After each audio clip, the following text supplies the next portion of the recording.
X-Men. Get it!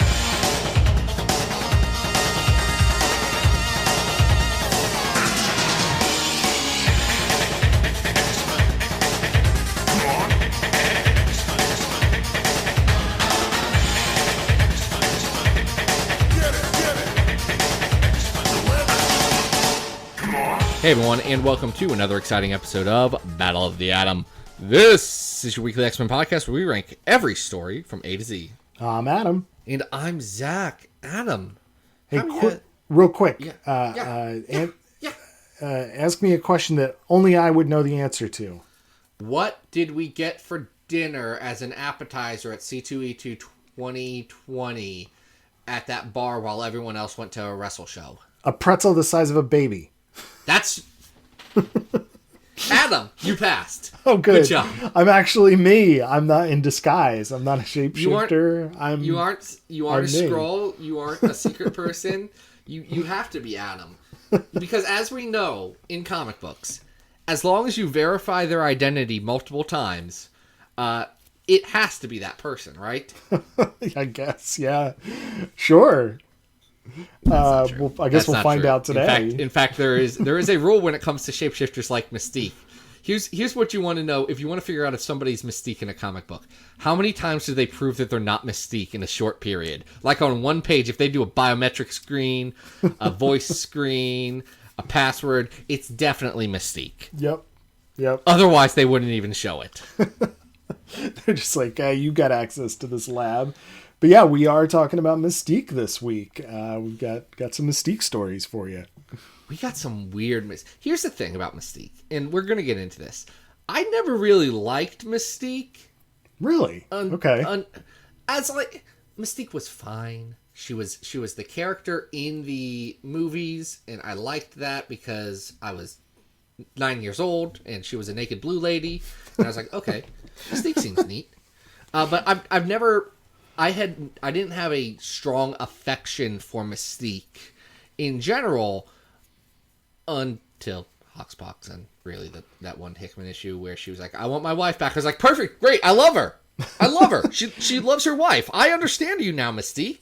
See, I've always really loved the Claremont Mystique and the Claremont run. Mm-hmm. Especially because one of my earliest X-Men issues was the one where at the very end of the issue, she appears to shoot Val Cooper. So I was like, who the heck is this? What is going on? But as these stories will prove, the different versions of Mystique that have gone through publishing are a little different than what Claremont originally designed, I would say. They are. There's a lot of Mystique.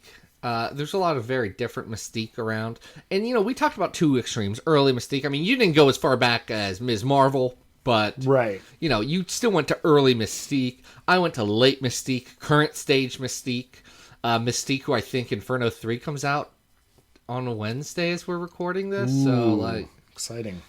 Yeah, so, maybe she's going to burn down an island and we're going to look like real fools. Who knows?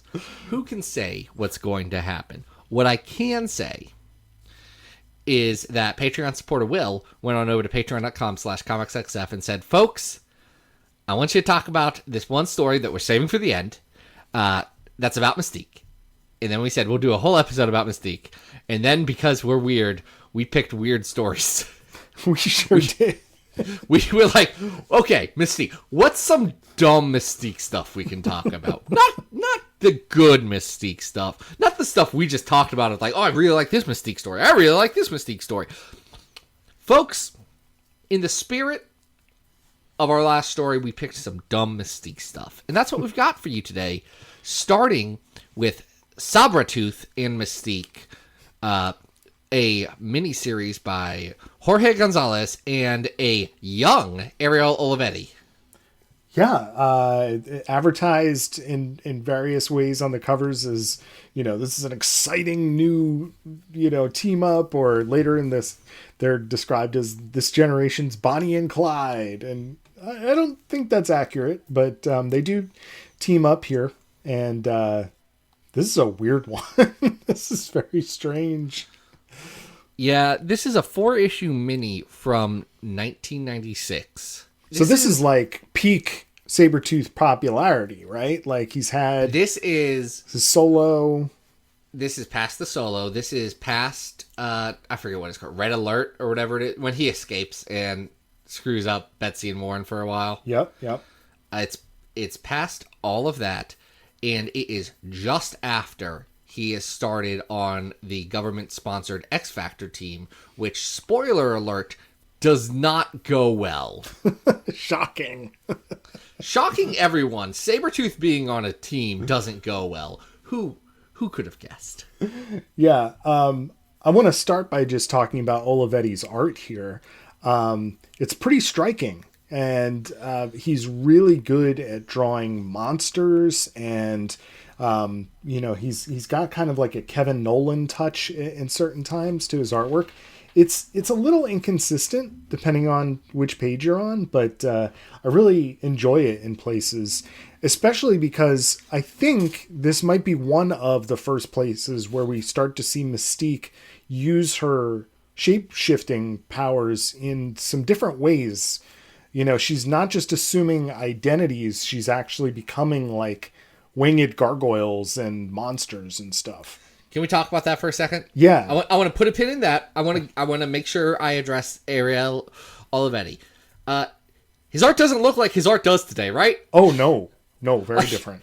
It looks like a completely different dude. Uh-huh. I don't know if it's great.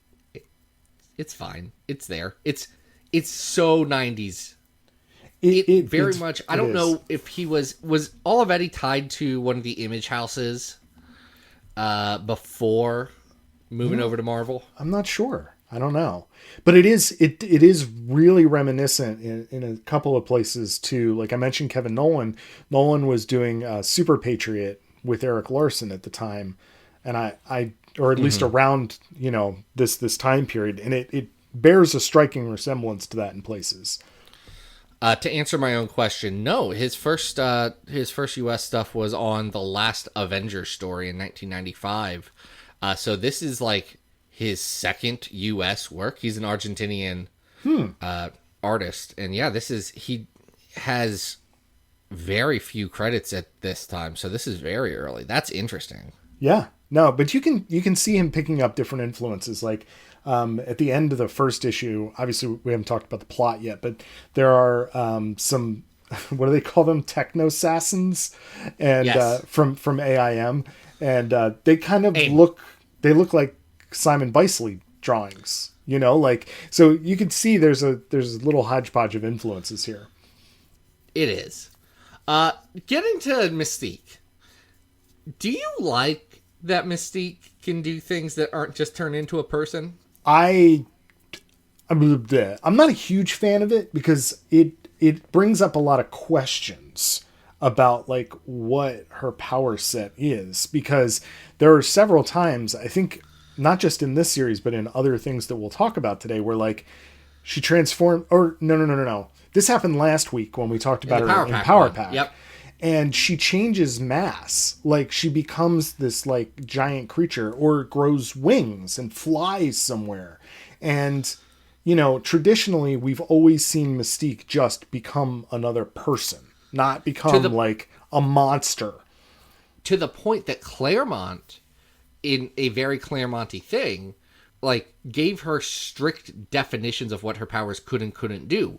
And like altering mass was one thing. Like she had to stay roughly the same shape or her proportions are off or whatever. Or, she doesn't like gain weight. She just changes what she looks like. I understand the appeal of being like, let's give Mystique wings and make her... I hate it. I hate it when they do that. Yeah. If Mystique's turning into Angel, that's a different story. If Mystique's just turning into someone with big old wings, I don't like it. And it is like the first time she turns into like this gargoyle creature, Sabretooth is like... You're talking... Well, go ahead. It is a character, right? Yeah, you're talking about the gargoyle. Yeah. From Defenders? Yeah, she says like, "Hey, I don't know what Defenders is about. I'm sorry." No, but she's like, "Yeah, I picked this character up from that." Like, and you're like, "Oh, okay, but can't you just pretend to be anybody?" But now you could pretend to be like a winged, horned like giant beast. I don't know. It is addressed in here that like she's not actually, or I think it's addressed later in another series that we'll talk about today, that like her maths is still saying the same, so that like it's really her pretending, but then like what are the wings? Like it's almost like she's image projecting or something, and that doesn't work for me. You know, it's like when people have her be Wolverine and then have her claws do the things Wolverine's claws do. Mm-hmm. No, you shouldn't be able to do that. It is good that characters have limitations to their abilities. Yeah. It is. There was something that I've always been kind of a proponent of. You know, why not give Peter Parker organic webbing like in the Sam Raimi movies? It streamlines it. You don't have to explain how this kid made a sci-fi invention to swing around, all this stuff. Like I was very hard on that until, and I forget who it was, I believe it was an editor, said a line of, yeah, it's great because now you have a built-in weakness to Spider-Man. Like if you need to raise the stakes, you can immediately say, he's out of web fluid, what's he gonna do? Right. Yeah. It's good that there are limitations. It's good that at the start of House of X, Jonathan Hickman said, hey, there's like 15 Omega level mutants and no one else is. Yeah. Like, we're going to cut it off right there. I know you want your faves to be super powerful, but guess what? This isn't a freaking battle board.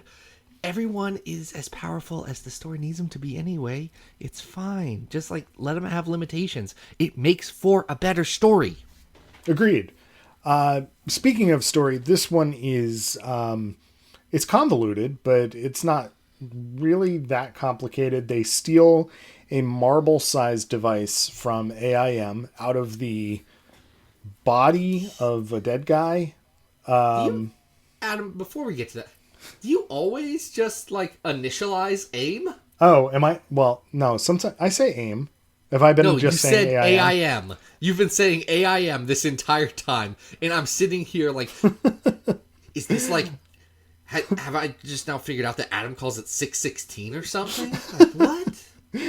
I do say 616. No, I don't. That's I'm wrong. kidding. 616. Yeah. But I do call the FBI the Fibby. No, understandable. I'm kidding. And we get introduced to AIM's villain. There's two main villains in this story, and one of them is not Doug Ramsey, but her name is Cypher. Commander Cypher. Yes.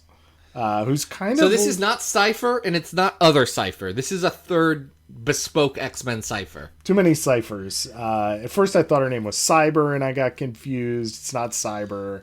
So this is Cypher 3. Just has, like, robot arms and not super happy, like, wires in her head. She's a nothing character.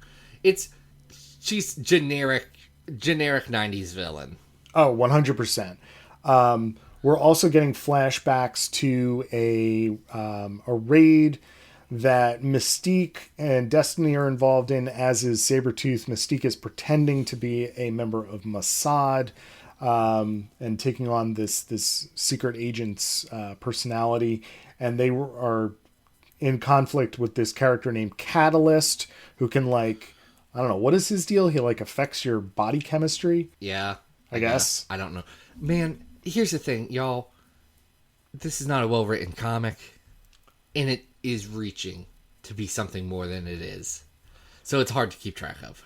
Well, yeah, because of the flashback stuff, we get these flashes of Mystique interacting with Destiny, and Destiny keeps talking about, you know, the future as if it will be very dramatic and important, and yet the future that she's talking about is basically like the end of this series where they throw Catalyst off a building or something. You know, it's not like world changing or anything. And Destiny is usually talking about something that is pretty big, you know? Yeah. Now, I don't like that Destiny exists in this story to get beat up and to provide motivation for Mystique to hate this Catalyst guy. Yeah. I don't love that.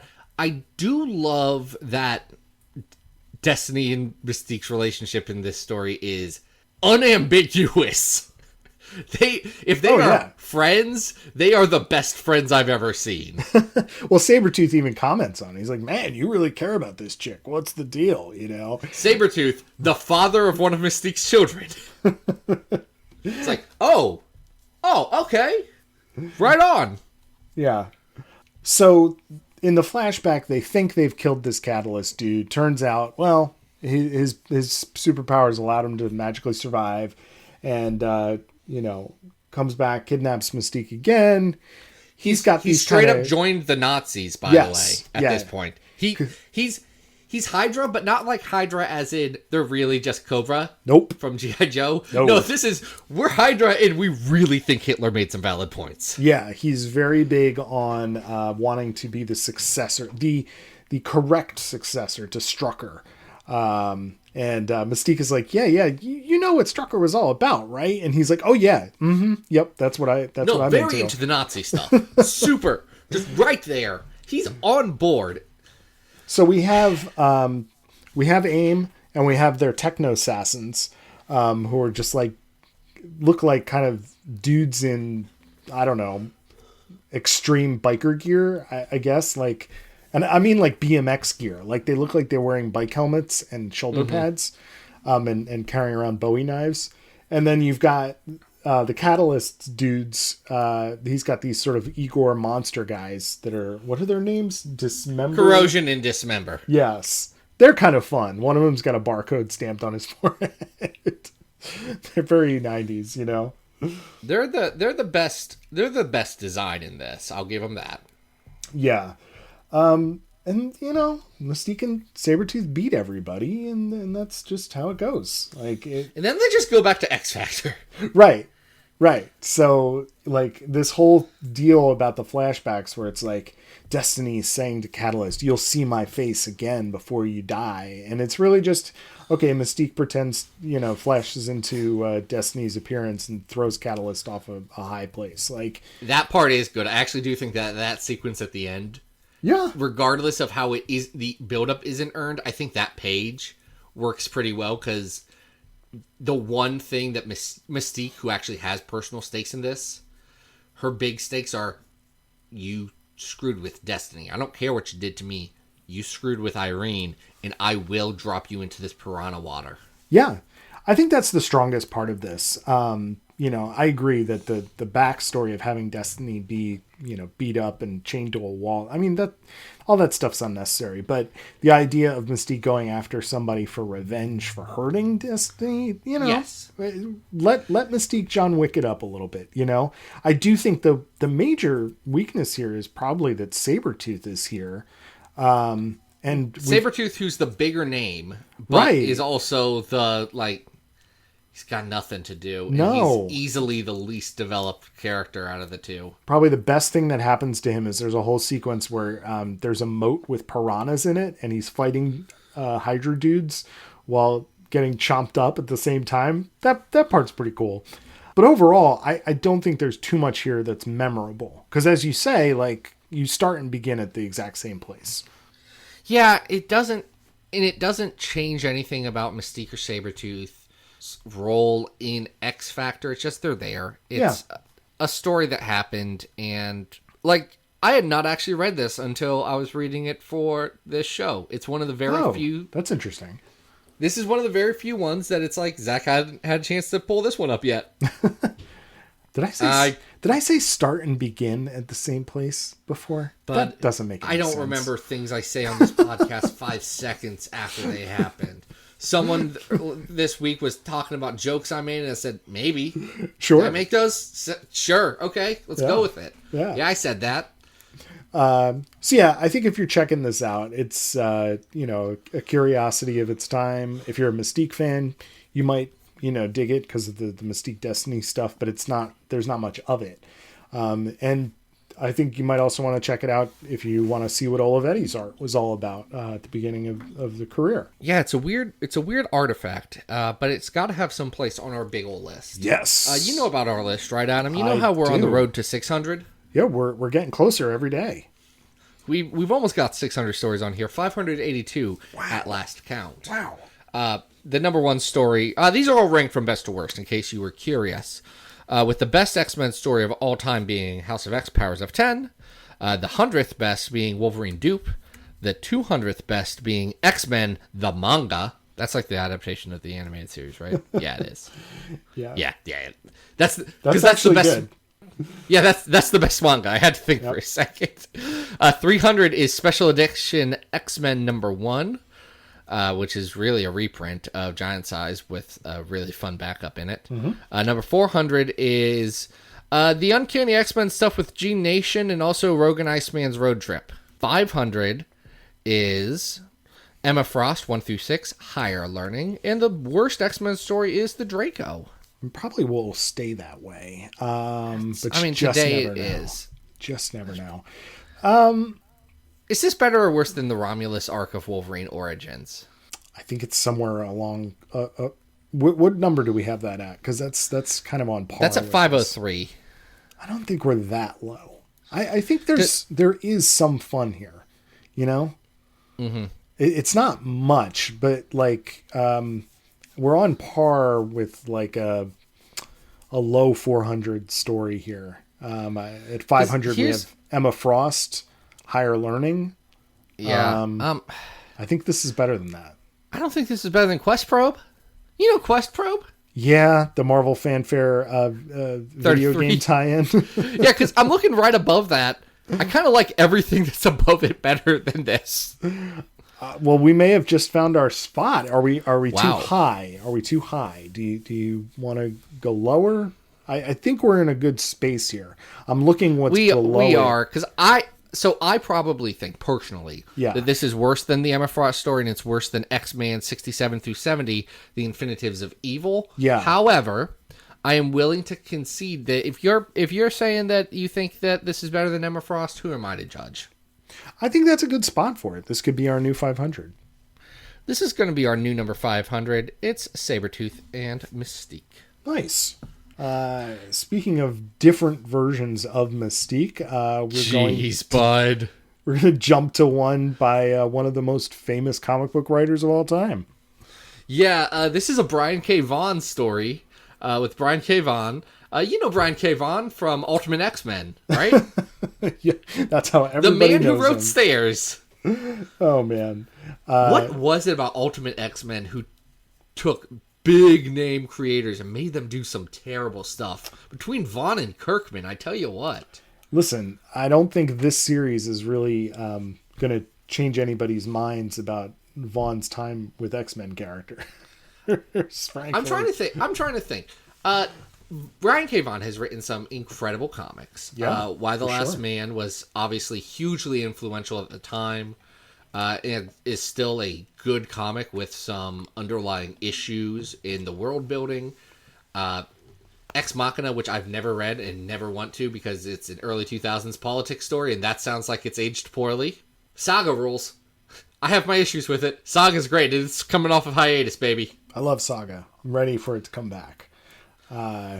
Just got to actually meet BKV at New York Comic Con. Did you ask him about October. Mystique Volume 1, number 1 through 6? No, I was tempted to bring my copy of X-Men Icons Chamber with me, but X-Men Icons Chamber, the best thing Brian K. Vaughan did at Marvel. I did opt for my Saga Volume 1. Oh, look at you. Yeah. So we're going to be talking about Mystique number 1 through 6. The story is called Drop Dead Gorgeous. And unfortunately is illustrated by Jorge Lucas, who I don't think is very good. As a person or as an artist? No. I'm sure Jorge could be a very wonderful person. I know nothing about Jorge. This artwork is not good. Artwork's not my favorite. No. It's bad. It's very bad. I'm trying to think, because his name doesn't, connect with me. I'm trying to think of what else I've seen him do, because he's done a good amount of stuff at Marvel. He did some of the later X-Force stuff, like the Counter X. He did that Starjammers series? I've never read that. I still want to. Oh no, he came in on number 2. That series must have had issues. I've never read that Starjammer series.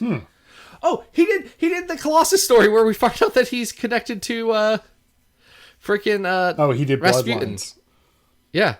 Yeah, I think the art probably got better by then, but this... Though I Not don't the remember best. Bloodlines having great art either. But man, there are depictions of women and anatomy in this book that just do not make sense. They baffle the mind. So this comic came out in 2003, and boy, did it come out in 2003. How could you tell, Zach?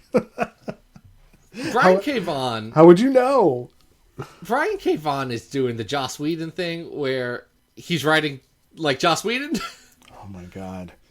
Like this feels like it's an episode of Buffy. The fact that in issue 1 they name check Kazaa. I love that. Hold on. I think that might be the best thing I've ever read. I was like, I can't believe this is actually happening. It is. She's name checking that, which for our youngs, you know how Spotify exists. Yeah. Imagine if Spotify was purely or poorly curated, illegal, and would download just terabytes of porn viruses if you clicked the wrong song. It was basically the next generation after Napster. It was. And then it went from that to LimeWire, and then I don't know. I was out of the game. Yeah, there was this glorious time in the early aughts of rampant copyright infringement that was... They've finally figured out how to stop people from doing that, I guess. But well, the way for is the most part, the way is to stop that is if you make me pay you $5 and I get all of my music and I don't have to do anything, then I'll pay $5. You make it easy. It's incredible. I can just listen to whatever I want and not worry about it. And do the songwriters get paid as well? I was going to say, I think that's the solution that the companies came up with, is not pay anybody. It's the solution that I am dealing with. And because we do have our podcast listed on Spotify, we will say no more. Sure. We don't, I don't think Spotify's listening or cares, but... I wonder if Spotify's listening. Spotify. If you can hear this, please re-add the Coheed and Cambria song Deranged that was written for the Batman Arkham City soundtrack. Because it rules, and I don't want to go to YouTube to find it every time I feel like listening to it. That's the song Coheed and Cambria wrote about Batman and the Joker. I've never heard it. I got to check that out. It rules. It's good, actually. So younger listeners, that's what Kazaa is. She says this line while wearing a handkerchief top, which is also very indicative of the time. Oh my gosh! Later in this series, George W. Bush gets name checked. Fidel Castro gets accused of having arranged or Cuba as a nation gets accused of planning the JFK assassination, and which, to be fair, is a common conspiracy theory. Yes. And not to be outbeat, this story does have Evangelions in it. Yeah, this story's super just. So here's we're jumping back to give me the rundown. Unit 1. What is the story? So it turns out, Professor X. Familiar. Well, he has decided that there are some things that his X-Men need to have plausible deniability about. They cannot know his actions. He cannot let them know his actions. So he actually has a network of wetworks, assassins, spies, all across the world. You feel like when people are talking about the crimes of Charles Xavier, this would be one of them. No one ever talks about how before any of this, he had his own secret assassins group. Yeah, he's got his own little network of uncanny X-Forcers out there. And this first, I guess the premise here is that he's going to ask Forge to help him get Mystique to become one of these people, these spies, these assassins. It turns out one of his agents, Prudence, she gets killed by a guy named Steinbeck, like the author. Who can breathe fire. Who can breathe fire. Hold on, you haven't gotten to the end. Let's just leave it there, but Adam, keep reading the series if you want some weird twists on this entire thing. Because it all ties back together, man. Just might. We'll see. Anyway, she was getting data on Russia and the Russian Sentinel program that they made as part of the Cold War arms race. They were mostly decommissioned at the end of the Cold War, but then they sold some to Cuba because Cuba was buying. So Professor X needs that stopped, and he, blackmails Mystique into doing it, essentially. Saves her from being assassinated, and then says, "Here, I have hidden you from all of the governments, but if I hit this button, all of the government will find you, and they don't like you. So you work for me now." He's doing a bad. It's a pretty stupid premise because Mystique can obviously take care of herself, but it does make for an interesting scenario because Mystique is then teamed up with a very tiny little man the size of an action figure named Short Pack. Short Pack kind of rules. He's funny. He's just a little guy. That's all. He doesn't have any real powers. He's not a little person. He's literally the size of an action figure. He's tiny. He explains that his nickname comes from an action figure collecting term. Yeah. Yep. Which I had never heard of, but I had never either. But at the end of the day, Brian K. Vaughan is making Mystique do an alias. Mm-hmm. Again, Alias is also name checked in here. Oh, yeah. Not the Brian Michael Bendis comic. No, the TV show that Brian Michael Bendis, I am sure, is constantly angry about. I would be too, right? You make a comic and then there's who did Alias? Was that wasn't Joss Whedon? That was No, that was Abrams. It was Abrams, J.J. Abrams, yeah. Oh man. So you mentioned the Russian Sentinel program. It is funny, but they basically take what is it, Unit 3, the red one? No, it's this. Is it? I feel like its design is EVA Unit 2, but it is painted in Soviet colors. Hold on. I've only watched Evangelion once, and I didn't care for it. We're not gonna. Actually, no, you're right. This does just look like EVA Unit 2. Now that I'm looking at it, it is 2. Right? This is Asuka's. It's Asuka's. Yeah, I said 3 before. I got that wrong. No, 3 is the purple one. Yep. But yeah, it's just 1 is the purple one. 3, I don't know what. 3 somebody's. I didn't watch Eva, guys. Y'all know this. I watched it, but I'm not an Evangelion person. It's fine. But yeah, I was watching it mostly. It doesn't matter. This isn't an Eva podcast. But they're just big chunky versions of an Evangelion. So they even have their own launching platform that looks exactly like Evangelion. Yeah, Jorge Lucas was watching some Eva off of Kazaa. He ripped some Eva episodes off because I was like, yeah, this is the primo stuff right here. And it took him 5 days to download that episode, but he loved it. Yeah, and then another era nod is the Game Boy Advance that Forge gives to Mystique, which is supposed to Forge is involved, by the way, guys. You all know Forge.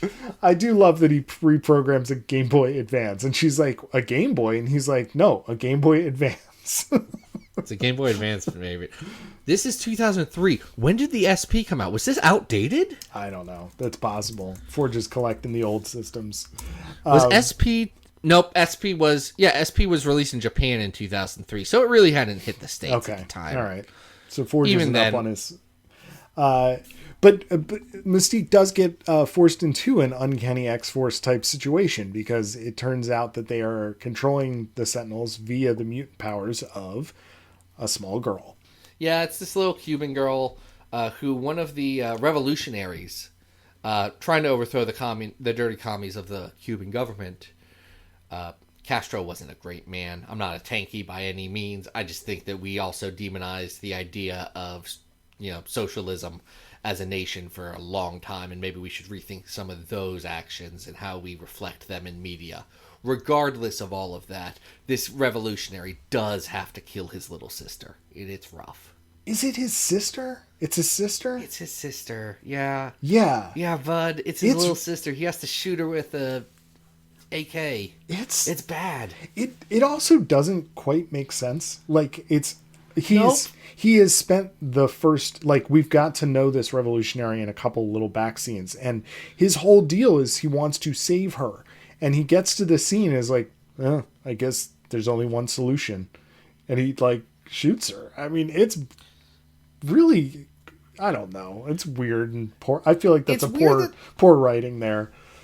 It's weird that they have it set to like have Mystique make the choice so that she's not an evil person by killing a kid, and then the plot still gets to resolve itself, but it doesn't really address how messy all of this is. Yeah. It's very much Brian K. Vaughan, real good writer generally.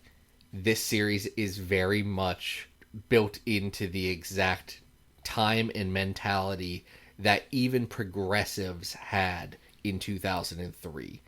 It is so heavy on the idea of, shoot first, ask questions later, or, like we have to strike before they strike us again. Yeah. Like, yeah, it's definitely a Homeland Security, like by on any means necessary type mentality here.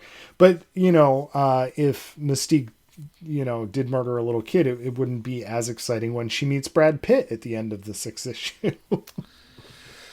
Mystique, at the end of issue 6, the teaser is Mystique's going to be a double agent and work against Xavier from the inside, which I think is actually the most interesting way to take this. Like, I get the feeling that what really happened here, and I have no evidence for this, is that they saw that, well, one, they were launching their Tsunami line, which Mystique was a part of, which this second week in a row we've talked about Tsunami. What's up with that? But it was a line to pick up on the wave of manga in the early 2000s. So Mystique being a prominent female character, and at the time in 2003, one of their most prominent female characters in mass media, given the success of the X-Men movies. She was a breakout hit from that movie. Yeah, absolutely. Like, listen, if you only read the comics, you question why they made Mystique the central character of the like prequel X-Men movies. If you were around in 2003, you don't question that as much. You're like, yeah, I see why they did it. I was there. We all remember. Yeah. But they tried to catch that. So Mystique was one of those books. And I'm guessing they said, let's make a sexy spy book. And I guess Mystique, she's a villain, but she has to be the center. So make it work, Brian. And I do like the idea of her being a double agent at the end, because it keeps Mystique as a wild card and unpredictable character. And that's where she thrives, is when you do not know what her real intentions are. I agree. Unfortunately, that's not really part of this story. No, it's not. And this one's a mess. I think, to put it kindly. The art, as I mentioned, is pretty atrocious, especially when it comes to drawing full figure women from head to toe. It's just kind of like a collection of references, and it doesn't add up to much. Do I think it's better than the first story we talked about? Probably, maybe. It is. It's better than Sabretooth and Wolverine, Mystique. But I wouldn't go too high, honestly. I'm not saying it's great. Like, at 436 and 437, we have that Exiles King Hyperion stuff that Chuck Austin did. Yeah. And I think that's better comics than this. I agree. I'm actually down around Poptopia at 484. And I think we're in a strangely similar sort of area. Oh my gosh, we are, aren't we? Like that weird kind of pop culture referencey, oddly. Yeah. I think we can square this circle. This is better than the Trial of Juggernaut at 479. Yes. The Chuck Austin story with She-Hulk. Yep, I would agree. A lot of confusion. Yep. It's probably not better than that Generation X Gen 13 issue at 469 that's not by Art Adams. No, it's not. It's also, I don't think it's as good as either Days of Future Present or Wolverine Volume 2, number 102, which is the silent Larry Hama issue. Let's do, here's what I'm saying. Yeah. I would say this is probably on par with Reign of Terra at 475. Yeah, okay. Sure. I think the Nova issue is better Uh-huh. in general because I like the idea of a fun kids Halloween special more than this. Yep. How do you feel about it compared to Cyberforce X-Men? This definitely has more substance than Cyberforce X-Men, so I would put it above that. Above or below Reign of Terror? What do you think? I think that the art is Reign of Terror the first one? Yeah, that's the Cuber. It's the first one, Reign right? of Terror is better. Okay, I think the Cuber is better. So Yeah, as I said it, I saw the direction this was going. Yeah, this is our new 476. great. Hey, you know what? Let's finish with a really terrible one. We were talking about this off air, and this was the request. I like to think that beauty is in the eye of the beholder. And for some of us, and this is a reasonable stance to take, some of us, we just see pure quality up and down, black and white. Some of us see weird shades of gray where something can be terrible in fascinating ways, and that oddly endears it to you. And that's the difference between you and I on this comic, Adam, is that this very bad comic is easily the most entertaining thing we read, to me. Of the three things we read, Oh, yes. it's definitely got that Chuck Austin, like, I'm rubbernecking at a car crash kind of feeling to it, because it's rough. This is X-Men Volume 2, numbers 171 to 174. Cue the New Order, Bizarre Love Triangle. Yeah, this is the most Chuck Austin comic that Chuck Austin didn't write. Peter Milligan did, Man, and Salvador La Roca draws it. the more we read the Peter Milligan era of X-Men, it is very bad. Oh, it is. That people know that the Milligan era isn't good because he only does like 4 stories. He Right. does Golgotha, which is right before this. Yep. He does Bizarre Love Triangle. He does the Wild Hunt, the crossover with Black Panther that sets up Storm's marriage. And then Blood of Apocalypse, right? Well, the House of M. I guess he does House of M and then Blood of Apocalypse. Yeah. Yeah. And they're all bad. All of them, universally, are bad comics. This one is... The difference between Milligan and Austin in general is that Milligan's is boring bad, while Chuck Austin's is disastrously, impressively bad. Bizarre Love Triangle flirts with that Chuck Austin line right there. You had said in a previous episode that one thing you can always count on for Chuck Austin is that there's an element of horniness to the book. And That's the difference on this. Yep. this book is really pushing a very strange envelope, which is that the story centers around Fox, Foxx. Don't say that too many times too fast. And Fox is a young student who is new to the Xavier Mansion, who is put onto Gambit's team. And the story is essentially a romantic triangle between him and Rogue, who are having issues with their relationship, and this new...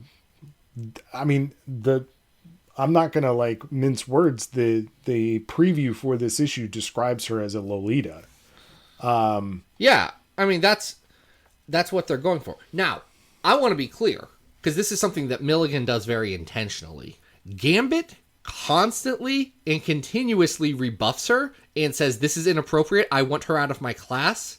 I don't want to deal with this. Like, this is all bad vibes, and I would like not to mess with it. Like, I'll give Milligan that credit. Gambit says, no, I understand what's happening here, and I do not care for it. Please, I love my wife, Rogue. Okay. We have to address, though, that before any of the flirtation happens, this character is extremely, very, very poorly introduced. Yes. We see the character being chased through the woods in shadow by some hunters, arrives at the mansion, and is immediately being talked about as a sex object by both Emma Frost and Alex. Yes. And there's a creepy level to this that is just off the charts in just the first couple of pages of this story, because there there is no subtlety to this whatsoever. This character is being treated as sexualized from like page 3 or 4. The character then shows up and is very clearly a minor. Is also drawn. I do not understand LaRocca's approach to drawing Fox. Oh, I can tell you, I understand it perfectly. His approach is horny. I guess, but also like draws a face on this character that is like kind of like Harley Quinn-ish with like a big chin. I don't know. It's an odd character design as well. She has like knife teeth and like claws, and I just don't understand what this character is supposed to be. She's trying to look like a fox. She's trying to look like a fox. It's a pun. Yeah, She's a pun character. I guess. And yes, I agree that this book treats her as a sex object from page 1. I also believe that's an incredibly intentional move. Like, Milligan knows that he's doing that, and I'm not giving him a ton of credit, but just looking at how this arc plays out. Because, spoiler alert, Fox isn't real. Fox is Mystique. Yes. And Mystique is in very weird motivations. Because the teacher-student love triangle part, bad. But it knows it. What Mystique's trying to do is seduce Gambit as Rogue. Or just, I don't know a good way to say it. Mystique wants Gambit to have a release. Mystique knows that Gambit has a lot of pent-up sexual energy and wants to ensure that he has an outlet for that. Gambit is, at this point, a pretty darn good boyfriend and is like, no, I want to go to therapy with Rogue to work out some of our issues with this so that we can find a way to make this relationship work. Well, this is an interesting aspect of the story that I think is actually kind of an interesting dynamic, is that Emma is helping them through couples therapy. So she is setting up a psychic platform so that the two of them can interact. Whether she can see what's going on is kind of like absolutely bounce back and forth. No, she says she absolutely can see everything. She makes it explicit that Emma is watching you, which I'm going to be honest. Creepy, weird, cool with it. I don't know. Where are you at on that? I personally feel like I would be under a lot of pressure if Emma Frost was watching me perform. Right. It's I feel like that would be. I feel like that would be very intimidating because I know Emma Frost has opinions, and I'd be like, I don't like this. This is uncomfortable. We do get a flashback at one point to X-Men 4, Volume 2-4, which I love. We get a little basketball Gambit. We do get the basketball Gambit. Because Rogue's just talking about when she fell in love with him. And I get it, and it works. But this story is just so bizarre, because then all that, you have Mystique reveal herself, and then there is a never resolved thing of she turns into Rogue, and it leaves the door open on whether Gambit consummated his relationship with Mystique or not. Right. The arc ends specifically with because another part of this is that Mystique is interested in not only breaking up Gambit and Rogue, but hooking Rogue up with Pulse, who we see in later Milligan arc. So none of this, I don't know, man. It's all just like super creepy. Also, Mystique wants to join the X-Men. We forgot about that. Right. Yes. Well, there's a vote to see if Mystique will join the X-Men. At least she pretends that she wants to join. I mean, I don't know if we really know that for sure. No, she does end up joining. This does play into Supernovas. Like, Yep. Supernovas is like a year after this. Yeah. Year and a half.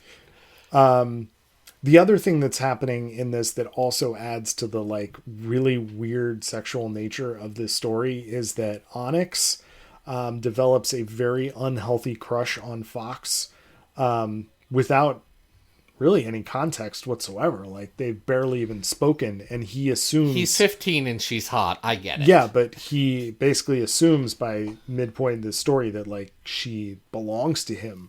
To the point... Again, he's 15. I do not condone this behavior. I understand. It's just weird. It's just weird. It's, like there's a lot of very creepy, weird stuff happening in the story that is very uncomfortable. the story takes a very frank look at sex and sexuality in a way that most Marvel comics never even come close to. I don't think it's especially successful at dealing with any of those topics, but I've got to appreciate that it's trying. Like, this might be the horniest comic on our list. It might be, aside from some of the interactions that Austin writes, but I can't in good faith applaud this though. You know what I mean? Because the way in which it's done, especially through trying to seduce Gambit with an underaged character, the way that Mystique is, it seems simultaneously out of character for Mystique. Yes. And just it's just in very poor taste. Like, I don't really understand what Milligan is trying to achieve with this story. I don't know why he adds the jailbait element to it. Right. Like, you could have a more sophisticated story like you're talking about with a more interesting character being introduced. No, I think it's weird because that's who Mystique chooses to be. Like, that's what she thinks will work. And I think it's clear that this is not behavior that is being condoned by this book in any way, shape, or form. Mystique is obviously the villain here, but it is just, if you're going to take a swing that big and you miss, you're going to miss hard. Yeah. And that's what happens here. I will say, Salvador LaRocca's art in this, inked by Danny Miki, I mean, I've seen a lot worse Salvador LaRocca art. Oh, sure. I mean, this is just kind of like middle of the road LaRocca, and I don't love it. Especially some of the faces and things, but it's not like the worst thing you've ever seen. I do think the depiction of Fox is just vastly different from page to page, depending on whether... Well, she's a shapeshifter. I know, but whether you're looking at Fox from like face on or whether it's like from the side or below or whatever it is, I mean, the character just doesn't look the same from page to page, but that's just a limitation of whatever Lorica's doing there. I don't like it. I think it's bad. I agree that I think it's interesting, but I think that the way in which Milligan goes about this and the fact that he thought this was the best way to approach this kind of a story, it just really seems odd. And I'll be honest, I am constantly thinking, what in the world is Milligan's upcoming Ecstatics relaunch? Same. Because it's gonna be weird, right? It's definitely gonna be weird, and we know that Allred's gonna be firing on all cylinders, so it's gonna look really it's good. Gonna be beautiful, gonna be. But what the hell is the story gonna be, right? I'm not. I think I've said this on this podcast before. I'm not sure I necessarily want Peter Milligan's specific old British man vibes on culture and his thoughts on celebrity and reality shows and all that stuff. I'm not sure I want that in the year of our Lord 2022. Here's what I know. I know I'm not ready. Given. Yeah, I don't think I'm ready for it. Don't know whether I need it or not. I do want to look at some Mike Allred art though. Yeah. It's so good. Sure. Yeah, this is bad. I think this is like in the 500s for me. This has a similar vibe to it of like an NYX or something where you're just, I question the motives of the creator. I don't understand why they have to go this route. And it leads to a very, very bad story for my taste. Listen, I do think this is bad. I want to be clear. Yeah. I think this is a bad story. I don't think it's as bad as NYX. I feel like this knows what it's doing and is being intentional in a way that NYX isn't. Now, it is failing at what it's trying to do, but I do think there is something to be said about a comic that falls into some rough territory because it's trying too hard to get there versus a comic that's doing that because, like, intentionally they think that's what the comic needs. I don't know. I think you're giving this... trust NYX. I might be giving this to... I think you're giving it way too much credit. And here's why. Because you're absolutely correct in that there's an intentionality to this that NYX is pretty much missing, right? And NYX sexualizes its characters in ways that are extremely uncomfortable throughout, right? Multiple times, multiple underage characters. This has that added layer of nuance that it is someone pretending to be somebody else. But we still have to take into consideration that, yes, while there's intentionality here, it was Peter Milligan's intention to not only introduce this character and lead the reader to believe that it is an underage character, and that the adults would have these offhand remarks and reactions to this character. And the way that every other adult besides Gambit treats Fox is abhorrent. It is very out of character for all of them as well. Even Gambit is towing a line. Right. Like, Gambit's not trying to hook up with an underage kid. He's not handling the situation the best. He's also not a professional educator. I don't think Gambit should be around children in general for a variety of reasons. I agree.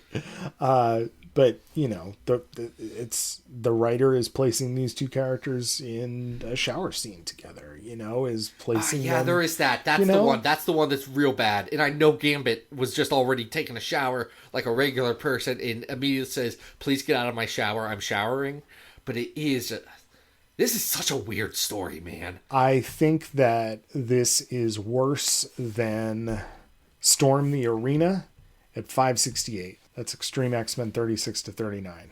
I don't know if I agree, but I'm having a hard time coming up with anything that I disagree with that. Like, here's where I'm stuck. I think as a story, it is put together and told better than a lot of the stuff near the bottom of our list.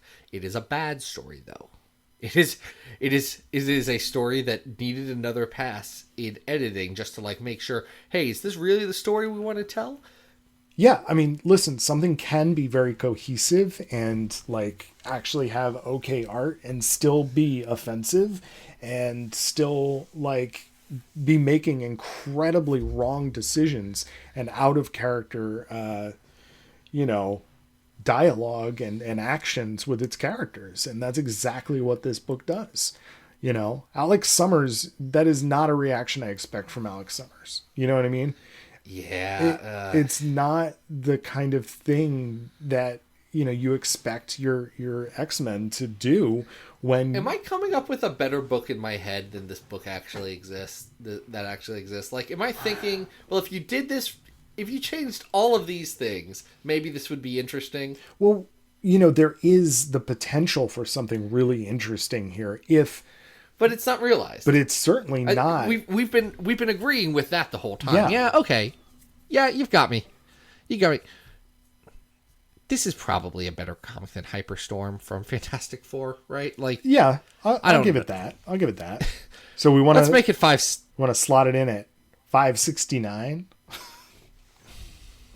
I really don't now that you said it like that. You knew it. Just put it there. Just put it there. It is, but man, this is weird. This is a weird X-Men comic, folks.